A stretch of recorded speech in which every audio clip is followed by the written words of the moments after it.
Could you two please introduce yourselves? Adriel, why don't you go ahead first? Sure. So I'm Adriel Wallach, and I'm an independent developer, and I also run a game jam that's on a train called Train Jam. Cool.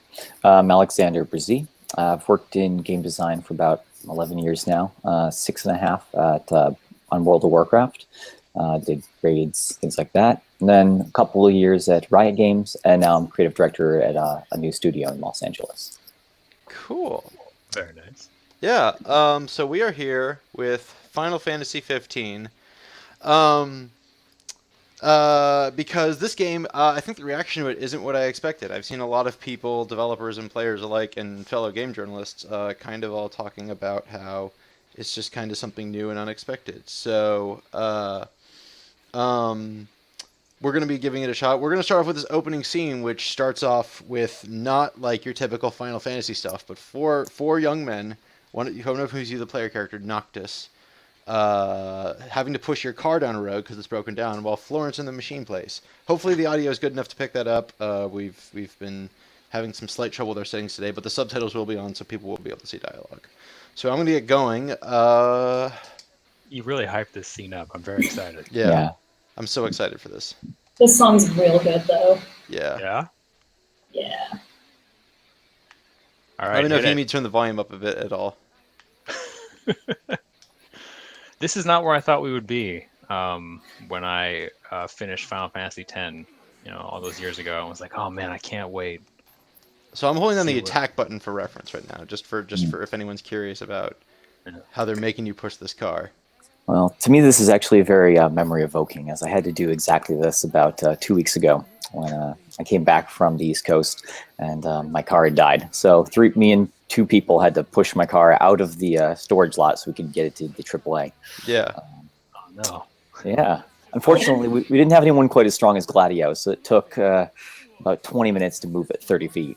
Nice. All right, so we should be clear. I have not played any of this game and don't know. I have no clue what's going on, but you both have played a significant amount, and Brian, you've been playing as well. So can somebody sort of walk me through like what we're looking at here? Like, who is Gladio? What does he want in life? So Gladio is the big beefy one in the back who is doing the most of the pushing. He has the nice glutes, in case you want. Yeah, just making sure we see that. Angle. Yeah, he's got all the muscles, and he's sort of the strong man of the group. And then we've got Prince Noctis over there on the left, who is obviously the main character. So the prince isn't driving; he's pushing the car. No. Yeah. Yeah, the guy driving is Ignis, who is sort of like the smart guy who cooks dinner for them every night and is amazing.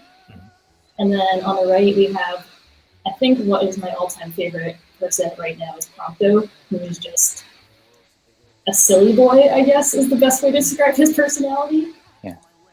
Like silly boys.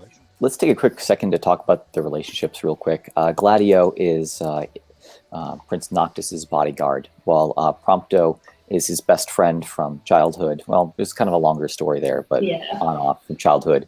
Well, Ignis was kind of his teacher, instructor. And so when, after the opening cutscene of the game, your father sends you off onto the road with your bodyguard, best friend, and a teacher to keep an eye on you as you go out into the world and explore, kind of on a path of progression. Mm-hmm.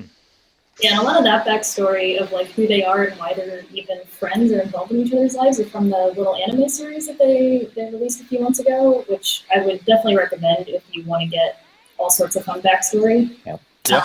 And this is the plot device known as Cindy. Yeah, Cindy. Yeah. Yeah. Yeah. I think we're all a little disappointed. This is supposed to be Sid, though, right? This is the Sid of many Final Fantasy games? No. Yeah. He's in this game too. Oh. Yeah, he's her grandfather who you meet, I think, real soon after this scene. Yeah. How much Final Fantasy have you all played besides this game, and how do you feel like these recurring elements? Because Final Fantasy isn't a game that tends to be the same from game to game. No characters, not even systems sometimes cross over. So why do you think these recurring elements like help define the series? Well, I think a lot of it is callbacks to the people who've been faithful to the game over the time. Oh, there's Sid. Okay. Yeah. Yeah, he's right there.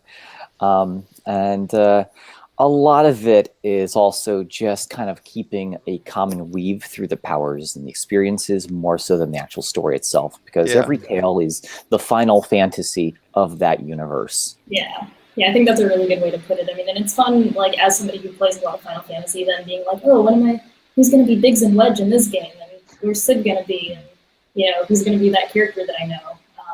And it is just this nice common thread that always happens, and there's no real reason for it other than, like you said, for callback. Yeah. And to roll back to your previous question, I've played every Final Fantasy from 1 to 12. Wow. And then did not like the MMOs and just skipped over those. And so was really excited to see that they're getting back to their playable RPG roots. So if I may ask, and this is a bit far afield, like why didn't you choose to go check out 13 and then the 13-2 and 13 the third act, whatever it was? Oh, I don't sure. know. Sure. So it was interesting because I actually started playing 13, and the extended length of the tutorial for that one was, the game just had no mechanical depth and was very rote. And it was on rails. And being the kind of player who'd always enjoyed the open world navigation and kind of a bit of exploration, it just turned me off. And then I heard 13.2 and 13 Part 3, Lightning Returns or whatever it was fantastic, but I just never had the time to roll back to them. I'd lost a lot of faith in Square Enix at that point. Yeah, I sort of had a similar thing where it was like I tried to play, because I played a lot of the Final Fantasies up till, again, the MMOs like you.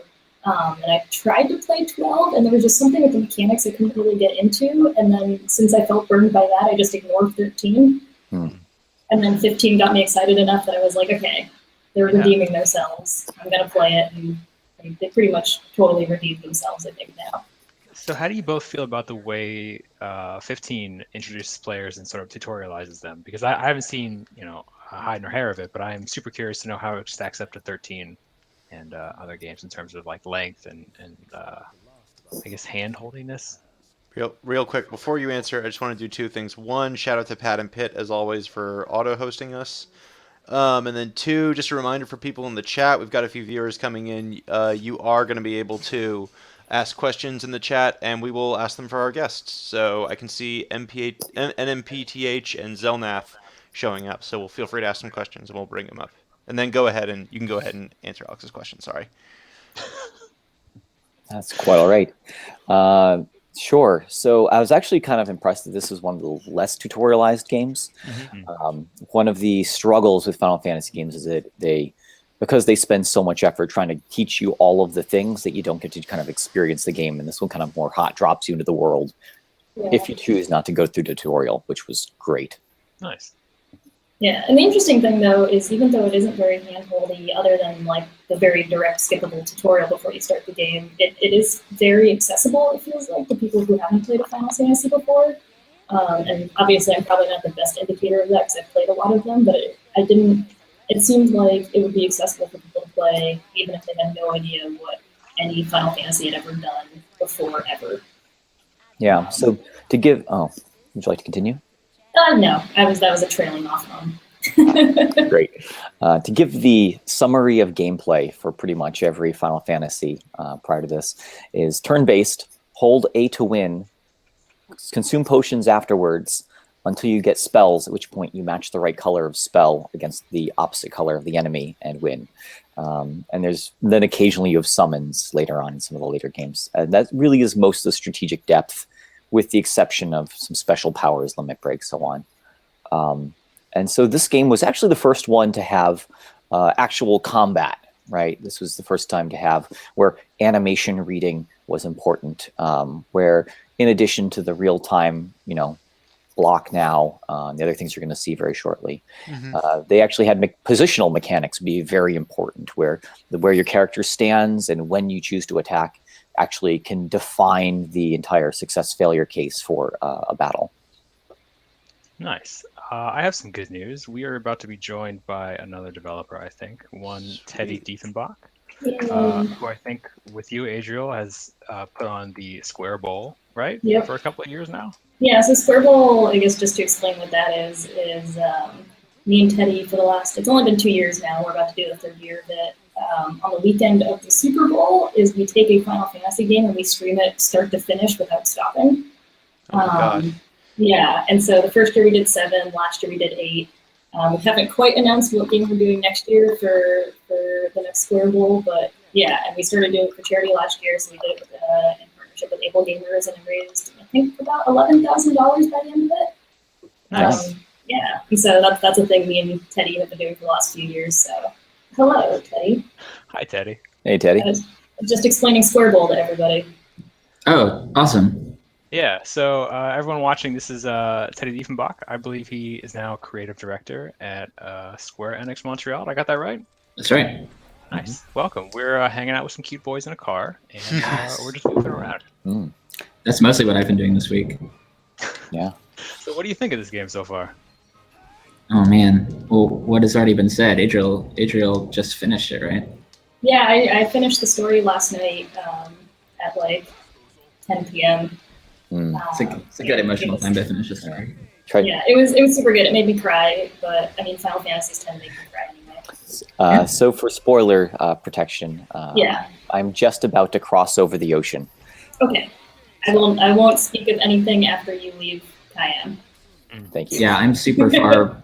I'm super not far. I'm in like chapter 2 or something. Yeah, you all have quite a ways to go. Yeah, we have a long journey to take together with our four boys here, our four friends. Well, to be fair, like it didn't take me very long to get through the story portion up to the point where you are, Alex, and then I spent like 30 hours doing side quests because I was enjoying hanging out with the boys so much. That's been the last 2 days for me. Yeah. Just I went from level 25 or so following the story, at which point I'm like, there's a tower here and I can't Yeah. do it. Yeah, I was about, I think, level 55 before I moved on then at that point. Hmm. That's one of the things that I really enjoyed about Final Fantasy 15, more so than anything else, was just the relationship that they built between the four of them and the sort of way that they made it feel really nice to just hang out with them and get to know them and be a part of their relationship and just see how they all interact with each other. And like, the whole time you're driving around, which they literally make you just sort of sit there and drive for minutes on end. And you get to put it on autopilot and just sort of sit with them and listen to them banter about things and just grow with them. And I really got absorbed in that. And I think that was one of the things that made me really enjoy this game, was just hanging out with my four buddies in my car.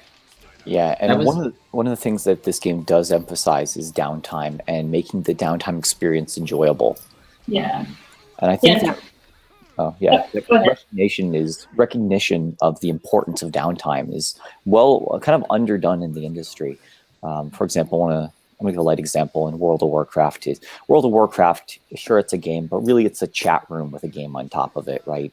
And downtime gives those opportunities to interact with the people around you. And this kind of plays off that energy and lets you get to know the team that you're hanging out with. Please. That was the thing I was most hopeful about when they announced the game originally. It's like, okay, they better do the four boys right, because all I want to do is hang out with my boys. Yeah, and they gave them all very distinctive personalities and ways that they react to things that they really liked. They just all get along very well and have their moments of tension and their points of getting along. And I think they did a really good job with that. Yeah. Are there any systems that are tied into the relationships and what the boys, like how the boys feel about you, or is it all just pure writing and pure terms of like cutscenes and stuff like that? I haven't encountered anything that's like, in terms of like affinity between the boys or things like that.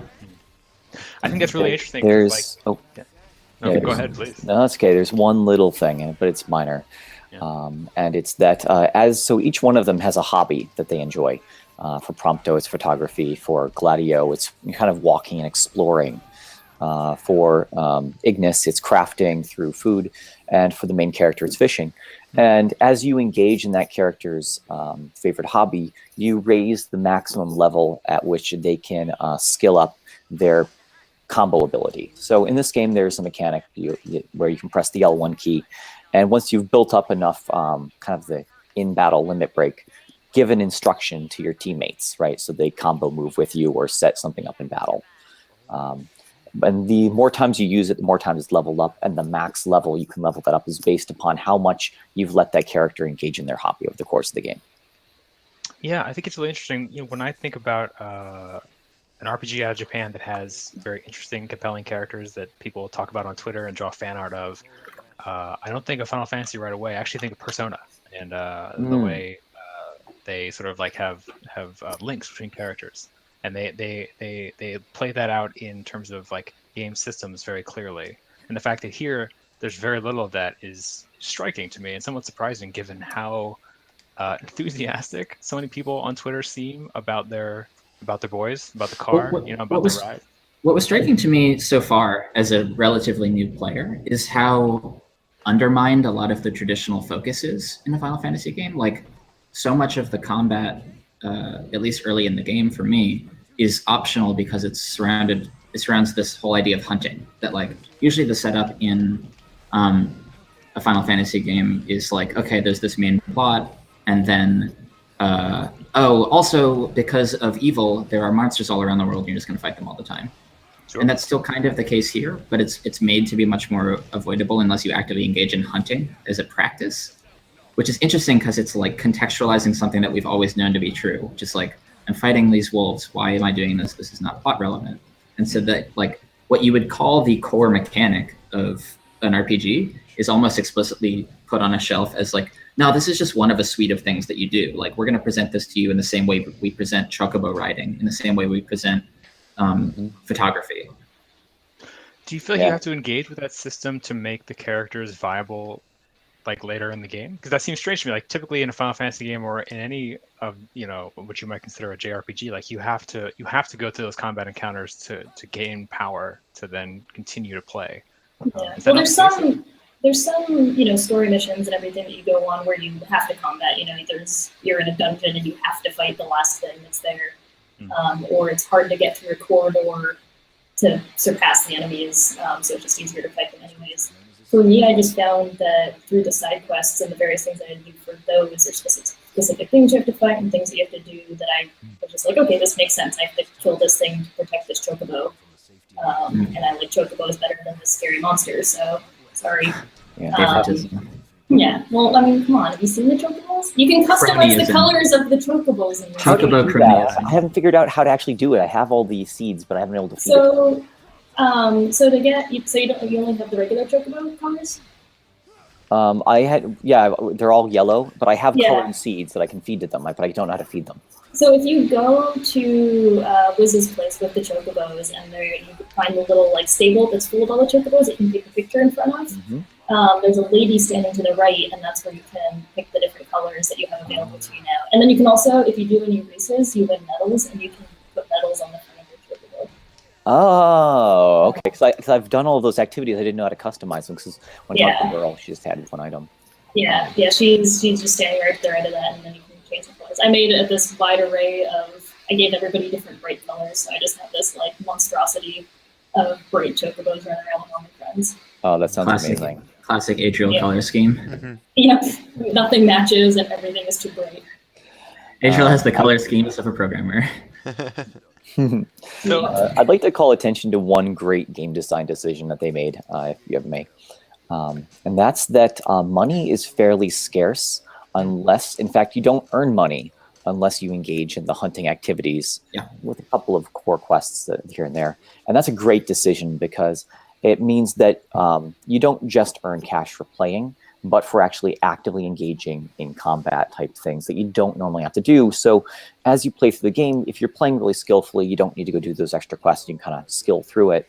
Or if you're struggling, you can stop, go do some side quests, bank upon Phoenix Downs and potions, and brute force your way through a fight that you want to do. It walks like such a great line where it's almost too real. Yeah. I have to go. Because hunting is like my job, and it's like, oh man, I need to pay to refill my gas tank, and I need to stop sleeping in RVs. Like, I'd like to be able to pay for a hotel, so I just need to do more work. I gotta work harder. Teddy, do you want to talk about how they made it so that you really enjoy going to hotels? Oh man, well, I just like the hotels because it's fancier, but mechanically, there's an interesting system, which is the nicer of a place you stay in each night, the higher of a multiplier you receive on the experience you've gained since the last time you slept. So the way that the game works is like you build up experience, and then every time you sleep, that's when you actually get your leveling up. That's when it actually like banks. Yeah. In terms of mechanics, No, go ahead, please. I was going to say, in terms of mechanics, I think that's the most interesting thing that this Final Fantasy did was gating that leveling up. Because you sort of play around with it more as you get more towards the end game, where I just didn't let them sleep for like 5 or 6 days. And bank up all this experience because all of a sudden, I found this hotel that has 2 times experience points, and I really want to level up, and I want to get all these things. And so you just run around and you're building up all this experience, but then you're fighting harder things, and since you haven't actually leveled up, it gets a bit harder. And you go through this like weird balance, and then at night when you sleep, you get that huge jump of experience. You go up a bunch of levels, and I just found that to be really interesting because it does, back to what you were saying earlier, the playing around with the downtime of the game. It really sort of exemplifies that of just being like, okay, well, you actually do need to rest at some point to be stronger and to get better and level up.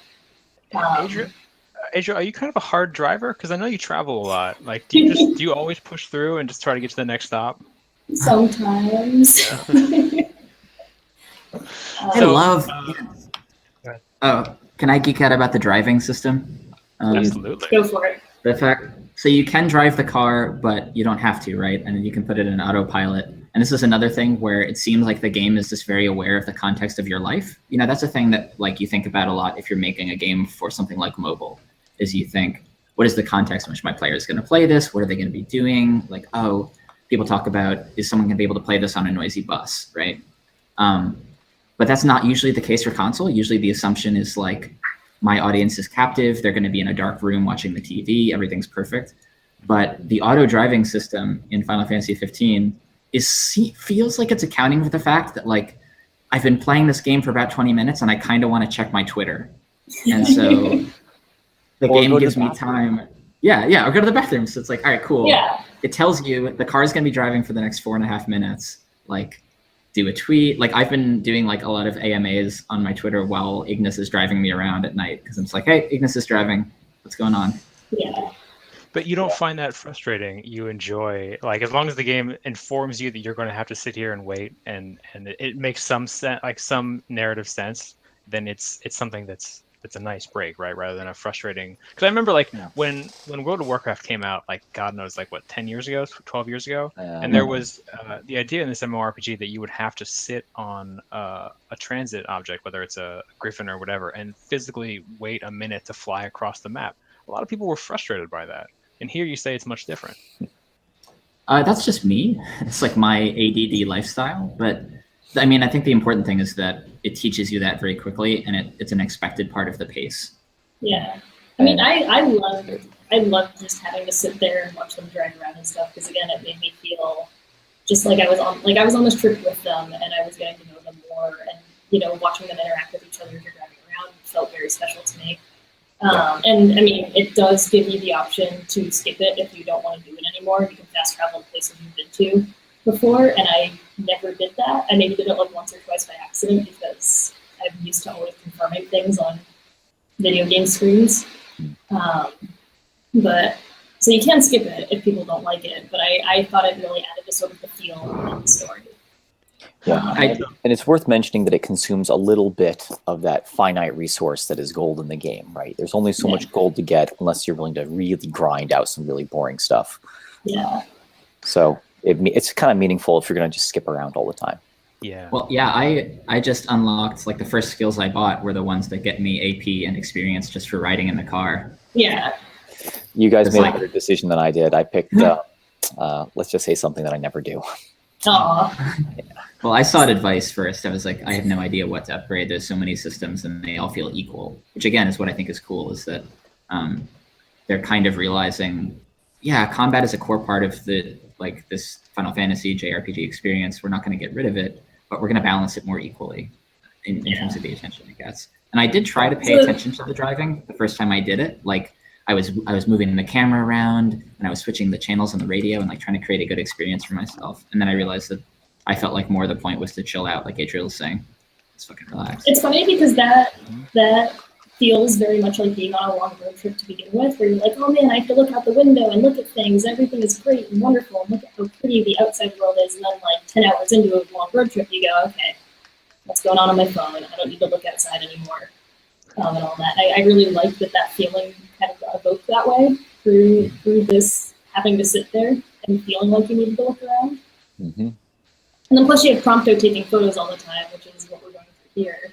Yeah, can we talk about the selfie system for a minute? Because I just like to say things like selfie system. We need more So selfie good. systems in games.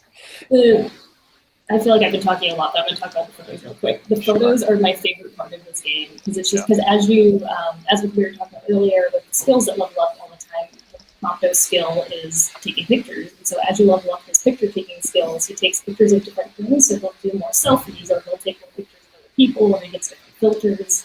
And every day when you sleep or you stay at a camp or whatever, you just look through all those photos of what you did during the day and get to save some. And it's just like, it adds again to the whole feeling of just like, oh, we're on a road trip together, we're having fun, we're buddies, and we're hanging out. Look at all the fun we had today.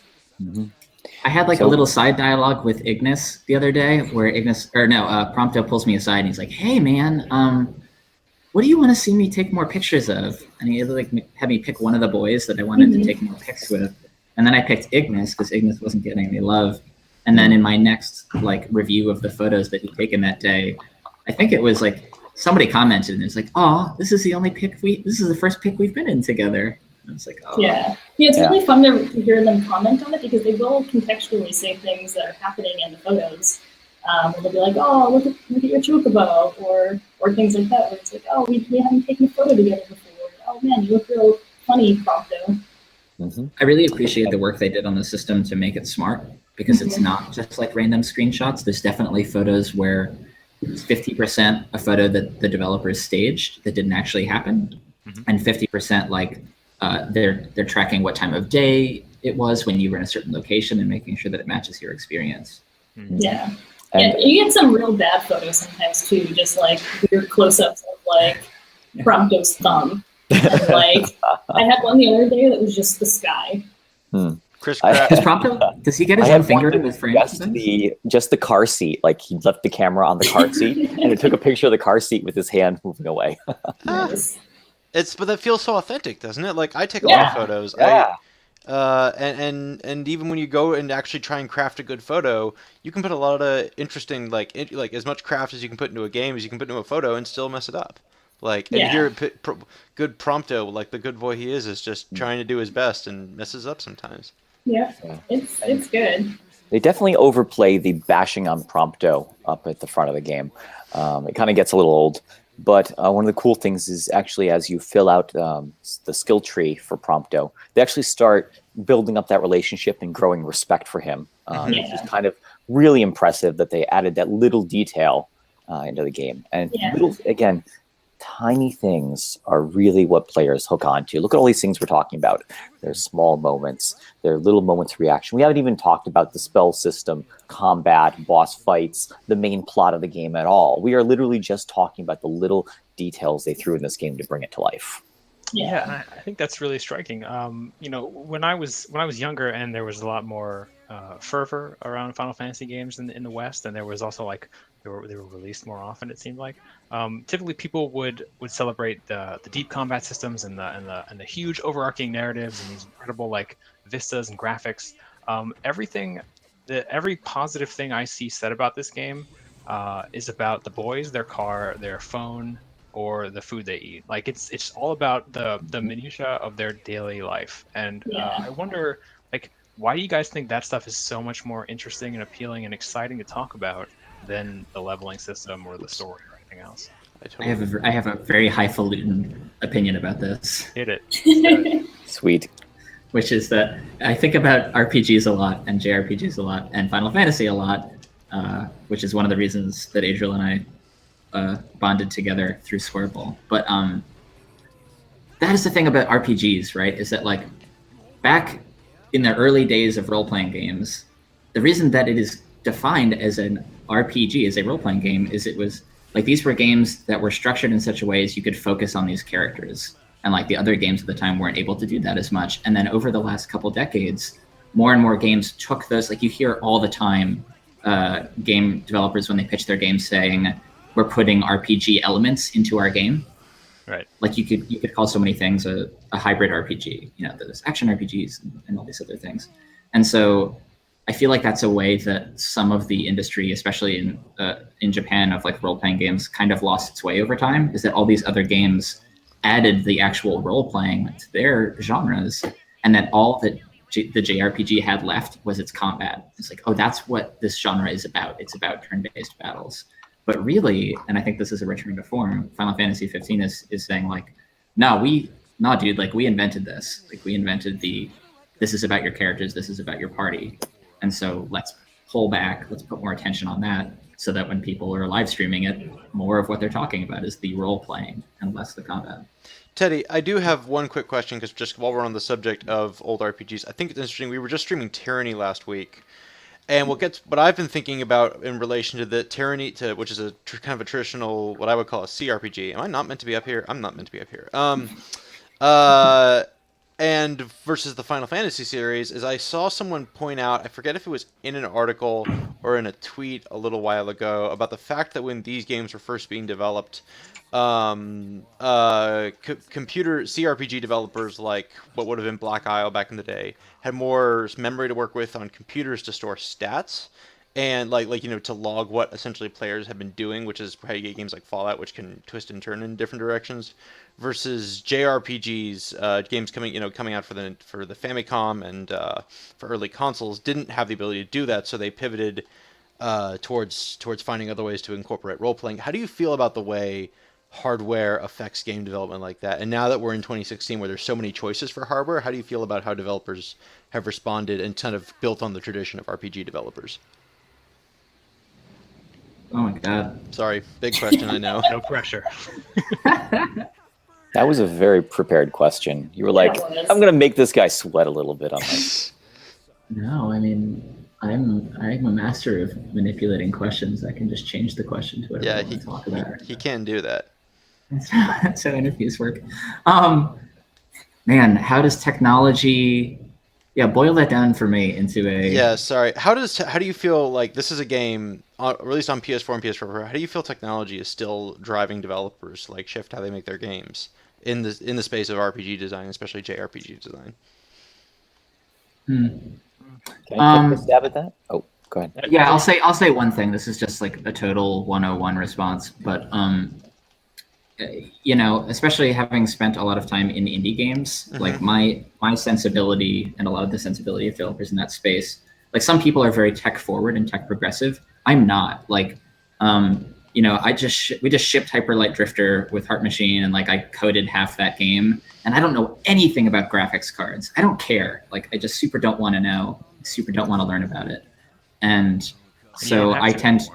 Well, I don't have to, but also I tend, and a lot of like. This is what allows indies to make games more easily, is that you don't have to push tech. Like there is a reliable space behind the crest of the wave where you're not updating your firmware every week, where you just get to focus on content.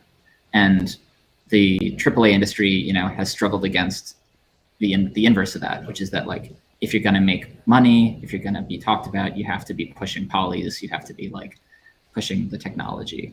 And because Final Fantasy games have always been beautiful, because their cutscenes have always been remarkable, because they got into movies and made things like Spirits Within and the Advent Children film. Like people look to Final Fantasy and the genre of JRPGs by proxy as a place for pushing graphics. And like case in point, the custom engine that this game was built in, right? They wanted to build their own rendering system. They wanted to build their own everything. And so I do think that like JRPGs specifically, because of that affiliation, carry some of the weight of having to push the forefront of tech. Mm-hmm.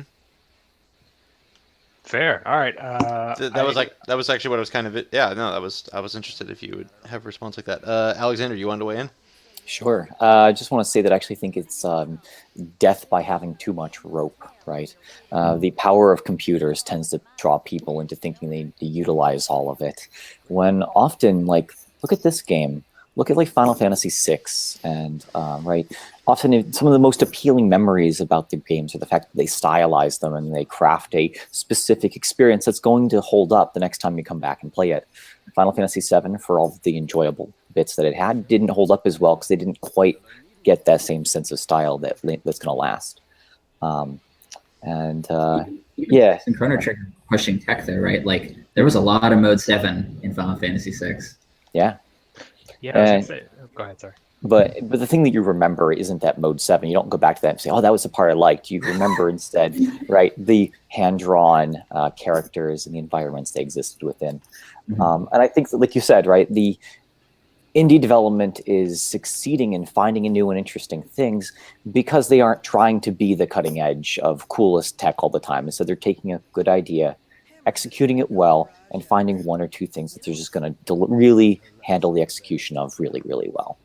And freeing yourself from the expectations allows you to do new and different things, or just simply beautiful things. Like, I'm going to actually comment on Hyper Light Drifter. The art style in that pulled a lot of eyes, right? A lot of attention. And the gameplay, the combat was, dash and slash. But it was great. And I always wanted to know, well, what are these giants sitting in the environment? What is this leading me towards? What's the real story here? And I got to build that in my own head. And none of that required a AAA, development studio or cinematics, right? It just was brought to life through the context of the world you created. And case in point, like the fact that Hyper Light Drifter is 270p, that the game is 1/4 of 1080p resolution, and then scaled up, very very carefully scaled up to keep the pixels sharp. Like we were very very very attentive to that. But the fact that it was rendering at 270 meant that, man, like we did not have to optimize that much. There were a couple passes I did on optimizing the game to make sure that it ran smoothly and that it would work on low end devices, but like we could not have made the game that was as big as that game is in 2.5 years or 3 years if we'd been pushing tech in some way, or if we didn't have some freedom on that end. Adriel, do you ever spare a thought for the tech you're making games for? Are you working on any 4K games we should know about?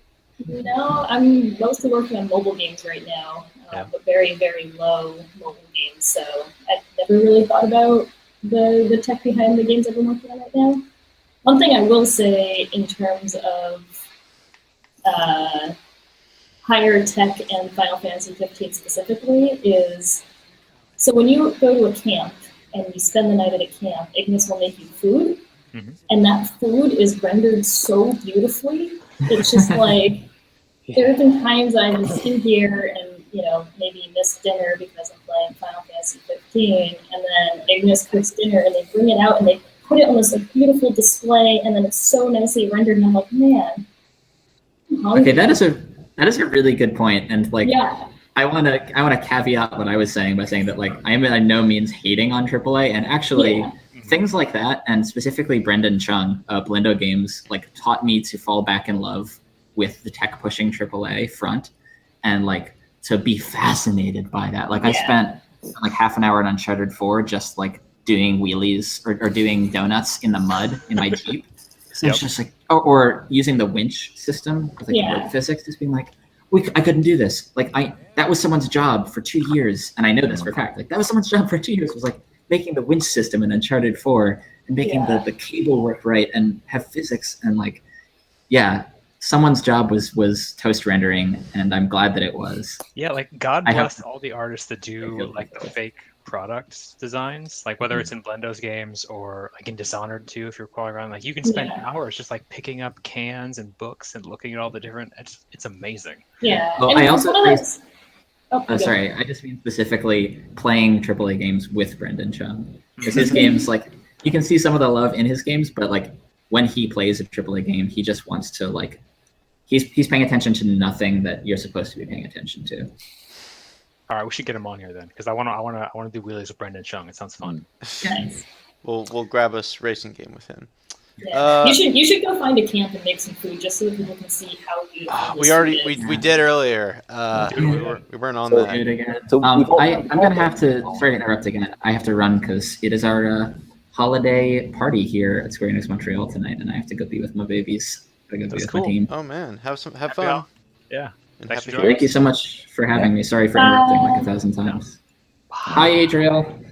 Hi. I'll see you in a month and a half for Squareball, February 3rd through 5th. Squareball.tv. Yay. Tell your friends. That's good. Slide that in. Squirrel's good. Good, Yep. good promo. Yeah, that was really good plugging. I just talked about what it was. I didn't tell anybody how to watch it. Squirrel.tv. It's also on Twitch, twitch.tv/Squareball. Okay, bye. Okay, bye. Bye. Thanks, guys. Cheers, Teddy. So we've all been really glowing on this game, which is, because honestly, I think it's the most impressive game since 10. Just, it's hard to really argue that one. Yeah. But let's go into some criticism. What are some of the downsides of this game? What are things they could have approached differently and might not be engaging to people who really aren't into the Final Fantasy world? I think one of the things that I really missed from this Final Fantasy as opposed to the rest of the Final Fantasy that I've played, and this is sort of the opposite of the question I think you just asked for people who aren't into Final Fantasy things, was I missed having a wide cast of playable characters. Because that was one of the things that it both stressed me out and was a thing I really liked about other JRPGs that I played and Final Fantasy games and everything was making the decision of who to bring with me on the parties. Because I'd always go down this rabbit hole of like, oh, well, I really want to bring my love interest because I want them to love me, but also they're not a very good fighter, and I know I have to bring good fighters on this thing. And just having that sort of like made up narrative in my head of the interpersonal conflicts with everybody that actually didn't exist at all. But then having that sort of granularity of being like, oh, well, I know I'm going to need magic and healing and this, so I'll bring these people, and the other people can stay behind and do all these things. And I sort of missed that open feeling of being able to just have that huge cast of characters. There's a dog. There's a doggo. Sorry. Yeah, there's 2 dogs. Yeah. But yeah, so that was one of the things that I think really felt very different about this game as opposed to the other Final Fantasies. And I don't think I could have had a huge wide cast of playable characters and still have created the feeling that they made me feel for these 4 boys. But I really missed that in the end, where I was just like, oh, I wish I had more people, more side stories with that, with like having characters that you can find and then finding that weirdo like side character that you can play that you have to find by doing some intricate side quest that made no sense, those kinds of things. That was something I think I really missed from this game. Yeah, and I'd like to mention on that, there isn't really a class system, right? I mean, they effectively do have Gladio as the warrior, Ignis as your white mage support guy, Prompto as your rogue, and then the main character is your black mage. I mean, that's effectively all there, but it doesn't get spelled out, so that you can kind of like just immerse yourself in the combat and so on. But it didn't feel like there wasn't quite that kind of customization, because even the sphere grid redo. They did a good job of letting you choose what you'd built, but because of the pricing, eventually it all kind of normalized to the same gameplay loop. Yeah. Yeah, as just an observer, I haven't. I intend to play the game next year, maybe if I have time. But what strikes me is like they made an interesting choice in setting it to be four dudes in a car. That's both very striking, and it gives the game a lot of like character. But also, I guess somebody who kind of wants to check out and see what's going on. Like, I regret there aren't characters that there aren't like female characters. There aren't really that I know of. Yeah. There aren't any other characters that join your party of any different backgrounds. They're just these 4 dudes from a kingdom, and like that's interesting. But the idea of spending 20 hours with them and not getting a chance to sort of see the diversity that I've become accustomed to in like Final Fantasy games is kind of a bummer. Like, does that ever change? Those of you who have played farther, like, do you ever? Is there a larger cast of characters that come in that are in any way interesting or have like curious narrative arcs? Well, there's the little sister, and then there's the mercenary. Is there anyone beyond that, Adriel? No, nobody else joins your party after that. Okay. And they join your party in so much that they can fight with you. And there's what's his face? Core. Oh yeah, the god He guy joins for just a little bit. Yeah. disappears. Yeah, but they are more side characters that just join your party for a little bit. They're not really anybody that you can control or customize all that much, and they're not permanent. Obviously, they go away after a while. And the group does like split sometimes, and sometimes you're just one of them or 2 of them, or so there's different things that happen with that. But in terms of playable characters. I mean, you're only ever playing Noctis. And you know, like to go back to what you said, like there are no playable female characters other than, you know, there's two girls at one point who join your thing, and then I mean the obvious criticism of Cindy, Yeah. everything about her, that kind of stuff. But I don't know, it's weird because like I find myself, I really enjoyed the four of them as a unit and as friends and everything, and that really made the game for me. But then in the back of my mind, like there is all those criticisms of like, oh, I wish I had more people, or I wish I had more diving into that. But a lot of like the side characters that I think would normally be playable characters in like an older Final Fantasy are just people that you end up doing a lot of quests for. Is how that sort of feels like it transitioned to me. Because there's a lot of people that you end up doing a lot of quests for, like Dave, who we already met, who does finding dog tags. There's your food real quick. Oh yeah, well it's only French fries, but still. Look at those lovingly rendered French fries. There's some foods later on in the game where I'm just like, dang. Yeah. Ignis was my friend and could cook me dinner every day. I have to And say, they're just, like, my favorite of the boys is Ignis, right? The Prince is kind of a brat, and he's got some growing up to do. Ignis, like, he knows how to cook. He's happy to let other people drive if they want to, but he'll take care of things. It's, like, great. Yeah. Yeah, he gets some good story bits, too, later from where all the rest of you are. And he's great. I don't know what it is about Prompto, but I just think he's adorable, and I want him to exist and be my best friend forever. Yeah. I do think it's an interesting. I don't want to say it's a kind of a step back in my mind, right? The way you're sort of stuck with these four characters throughout the whole game. It's an interesting choice, and I say if that was their goal, go for it. But like when I think of the Final Fantasy games I played as a child in high school and junior high, like they replicated to me the sense of going on adventures with my friends, because I couldn't drive obviously when I was 12 or 15 or whatever. But you would have a character, and you would meet all these people, and you would get to choose who came with you. And so in Final Fantasy 7 and Final Fantasy 8, like I wouldn't pick characters that were the best. I would pick the characters that I liked, and then I would take them with me. And that was to me one of the best parts of that game, is getting to build my own crew of friends. And then that feeling, that joy of getting to pick the people you love and take them with you on an exciting adventure, that merged with my feeling of going on road trips as an adult. Like that's kind of what I always enjoyed about road trips, like picking a few of my best friends and going out somewhere. And now we have a Final Fantasy road trip game, and you can't actually really pick who comes with you. You're sort of just stuck with these dudes, and they're great. They're cute boys. They're fantastic. And well executed. So well executed. Yeah. Well, I wonder how much of this goes back to sort of what we were talking about earlier with the furthering technology, and how that limits or changes how your games in general changes now with how large processing power, how everything that we have, there's so much expected out of a character now in terms of playableness, like the intricacies that go into the different things that you can do with Noctis, and like your spells and your weapons and combat system and everything, and being able to translate that now to what it used to be of like 8 to 10 to 15 playable characters, depending on the game, just might not be possible with what people expect from what you can use with a playable character now. Right. And I wonder how much of that affected sort of this decision of just doing these 4 boys very well, as opposed to 10 people or animals or whatever it is Final Fantasy. Mediocre, you know? Yeah.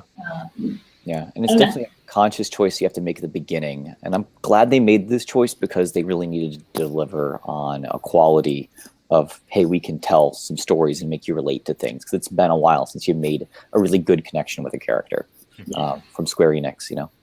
Yeah, I'm very happy this exists. You know, I may not agree with all the choices, and there may be parts of this game that are not ideal in my perspective, but I'm super happy that they made these choices and managed to ship this game, knowing, you know, we hear stories about how difficult it was and how long it took to pull together, and just the fact that they managed to bring it into existence is something I think that is worth celebrating. Like there was a time when Final Fantasy sort of had a stigma attached to it, and maybe it still does in the West and in the market, but this, I think, is a strong statement of design, if you will. Like, Yeah, so it does. I have to take a moment to speak up for a friend of mine, though. Yeah. His name is Mohammed Alavi. He's one of those. He was the level designer in Titanfall 2, Mhm. and he cannot stand this game. Okay, and he was a guy who loved Final Fantasy VI and other things like that. But because I had to think about like, well, who is the person who this game is not for, right? And for him, it's about a continuous engagement and richness of experience and concentrated, right? That's his perfect mix. Mhm. And so if you're not a person who's looking to experience a world, soak in characters over time, and kind of have the chance to relax through the game, this isn't the right game for you, and that's okay, right? That's the thing we have to remember as game developers and as fans, that it's okay if someone doesn't like our favorite game, but it's important that we recognize what we love and we boldly embrace it, because living in a world of diversity of ideas and appeal is what makes this really cool and engaging. And without that, we're all just making Call of Duties year after year after year with the same thing over and over again. And Yeah. I think that's what anyone in this industry came here to do.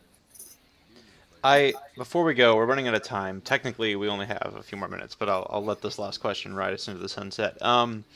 I wanted to ask Adriel, you get to travel the world a lot, and this Final Fantasy game seems to be drawn from a much broader set of cultural influences than Final Fantasies before. Just looking around here feels like I'm driving around in California, which is something I can never say I've thought of a Final Fantasy game being about.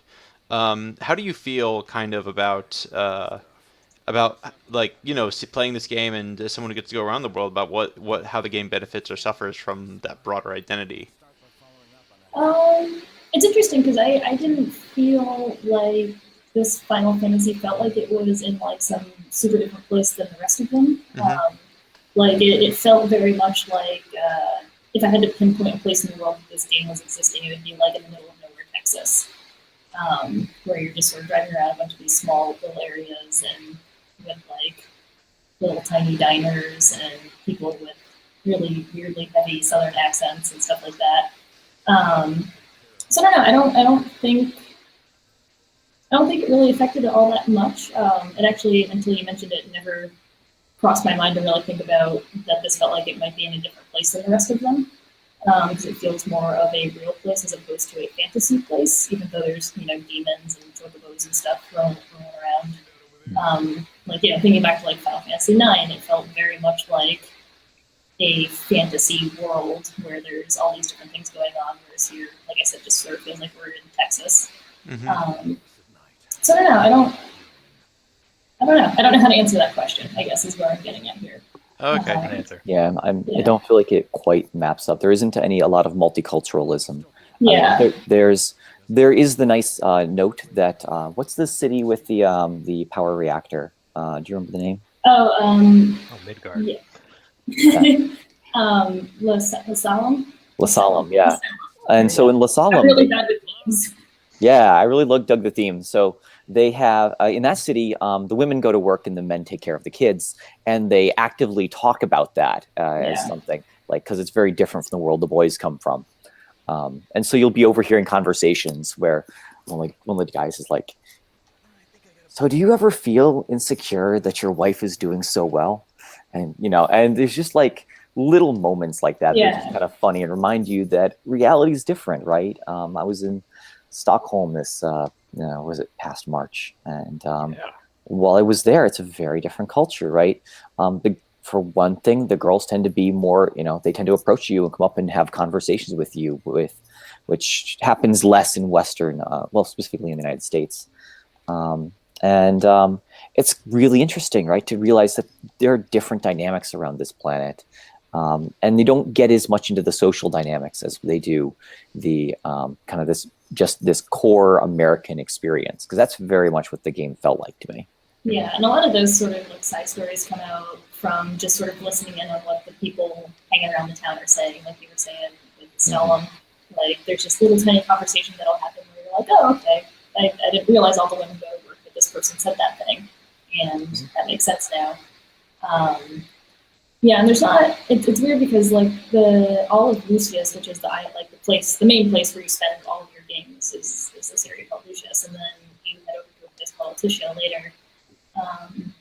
And those are sort of, they're very different feeling places, but there's not a lot of like very different feeling worlds around. So if you think back to like, again, Final Fantasy IX, like the different sort of islands around the world would feel very different. Like, oh, this place is full of snow and has mountains, and then this place is sort of like the beachy, deserty place and all that, and they were all very segregated from one another. It just feels like much more of a cohesive set of worlds, all sort of together. And nothing feels like weirdly different, but they all sort of blend into each other. I guess that makes sense. Mm-hmm.